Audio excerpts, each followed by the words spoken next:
Newcastle, disappointing performance overall. They could only muster one shot on target. City win by 1-0.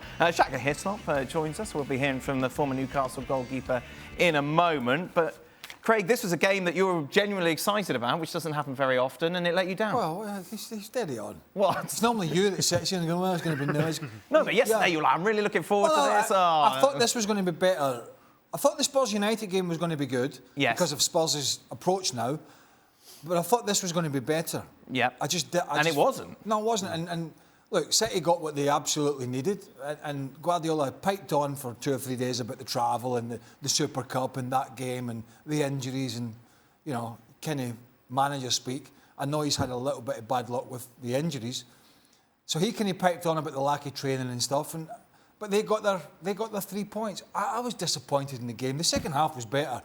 I was disappointed in the first half, particularly Newcastle. Yeah. This much vaunted partnership off the back of last week of Guimarães and Tonali. Tonali get taken off. They really never linked up. They couldn't get hold of the ball. He made changes at half time. And then he made another couple of changes during the half, which did help them in the second half, but only one shot on target. So, quite frankly, from a Newcastle point of view, after their 5-1 victory at match day 1, just didn't do enough. Yeah, let's dwell on that view, shall we, Shaka? As Craig mentioned, after that 5-1 against Burley, thought, yeah, we got the momentum going up against a tired City who are already making excuses. And right from the off, you just didn't feel you were up for it. And to be honest, I give City credit for that. I thought City, the way they control the ball, they control the tempo, just stifled any life out of Newcastle. And as Craig rightly points out, the Newcastle team, who were incredible against Aston Villa, did absolutely nothing for the first 70 minutes of the game until they brought on Barnes and Anderson and threw Callum Wilson up front and just started at least trying to get some width and some crosses into the box. But I credit City. I credit City and Pep Guardiola for that. I think the only reason that it was still a game up at the 70-minute mark is because Erling Haaland seemed determined to prove that he is human after all. This was the most un-Haaland-esque performance you've seen from him. And saying that, we've had this discussion where he's touched the ball 9 or 10 times but still scored a brace. But he clearly... It was not a performance that you'd associate with Erling Haaland. Other than that, let me say, I have to say, I thought Phil Foden, who was absolutely outstanding, everybody will be raving about, and rightly so, best player on the park by a mile, certainly for the first 70 minutes. And I think ably assisted by Julian Alvarez, who kind of sat in the middle, but then wherever Foden decided to go, Julian Alvarez took up other positions. And allowed Phil Foden to be as good as he was. And then the strike for the finish, I thought was a thing of brilliance, again from Julian Alvarez. But Foden dropping into places that Newcastle didn't seem to know how to cope with him. For the goal, Joe Linton got sucked out of position, Foden drifted in behind him. Burn drifted out, and that left Alvarez with the space that he did. So while, yeah, it's not one I think that many will be looking to for highlights, I think just in terms of controlling the game in its entirety, I don't think you've seen a bigger disparity between 2 top 4 teams than City against Newcastle for that opening 70 minutes. Phil Foden very much passed the audition, yeah? To be the Kevin De Bruyne replacement? Yeah, he did, big time, you know. He was asked the question in what was supposed to be a huge game, and he was the difference between the two sides at the end of the day. Listen, Man City were way better overall than Newcastle, but in order to break them down, Foden was the man who did it, not just with the goal he scored, but he did put Haaland in 2 or 3 times, and because he wasn't quite sharp, he didn't finish anything else off. But I think this is a learning experience for Newcastle. Because to go to Man City and win, you've got to be brave and you've got to really go for it.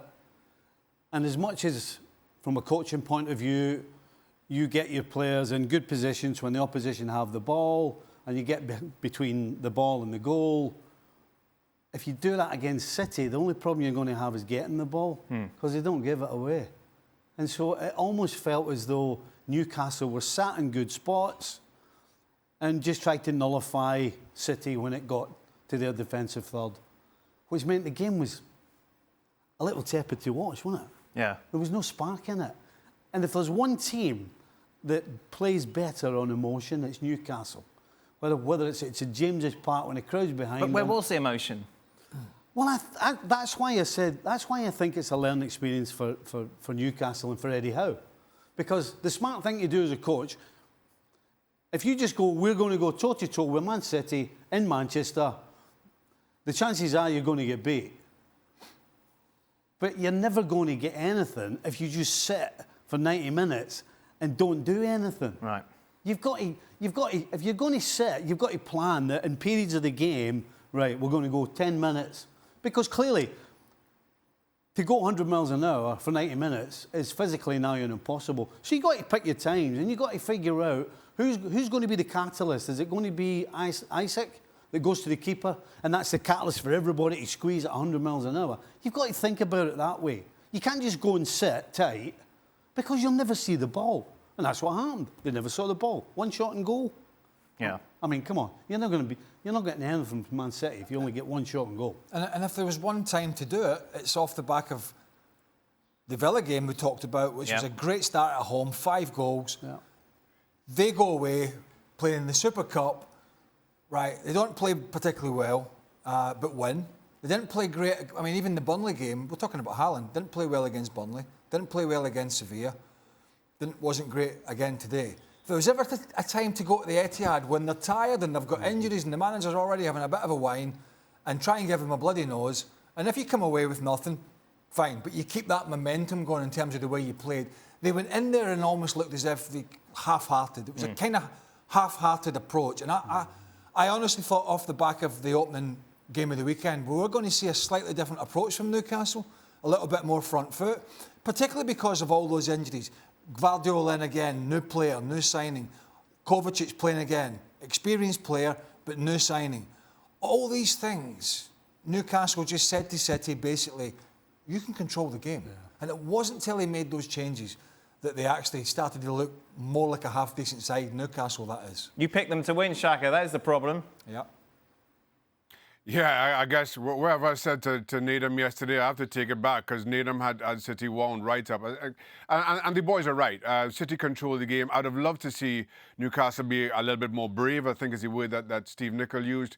To that point, I was hoping that once he started making those changes, around the 65-minute mark, I'd have loved to see Callum Wilson and Alexander Isak play together in trying to force City onto the back foot a little bit more.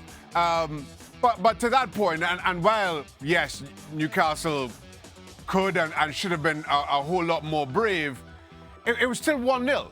And if you throw everything at the kitchen sink for the last 10 or 15 minutes and you grab an equaliser, I think you sprint out of Manchester saying, listen, we were second best by a long, long way, but still managed to scrape a point.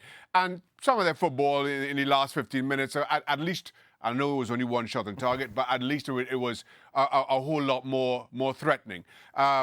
So, in all honesty, as I keep saying, City were just so much better than Newcastle United that you can't really be, you can't begrudge them the 3 points. It was 1-0, and yes, you can say, well, Newcastle could have been a little bit more brave, but you kept it to 1-0, at least gave yourself a little bit of a chance. Truth be told, I'm not sure over the course of 90 minutes Newcastle deserved it. For a man that's had a lot of success, Guardiola doesn't have an edge at the start of this season, doesn't he? Oh, he's always on edge. But he was having a pop at a bunch of youngsters, and actually youngsters, like younger people in the crowd, in the second half that seemed to be telling him he had to make a substitution. Oh, what was he? Oh, yeah, that's brilliant. So he went off to them, and they were, and it was just to his left of the technical area, and he's chanting. He was actually off his seat, chanting away to them, and they were all laughing at him. And I'm brilliant. like, Well, thank you very much for watching ESPN on YouTube. For more sports highlights and analysis, be sure to download the ESPN app. And for live streaming, premium content, and let's not forget as well, ESPN FC 7 days a week. Subscribe to ESPN Plus.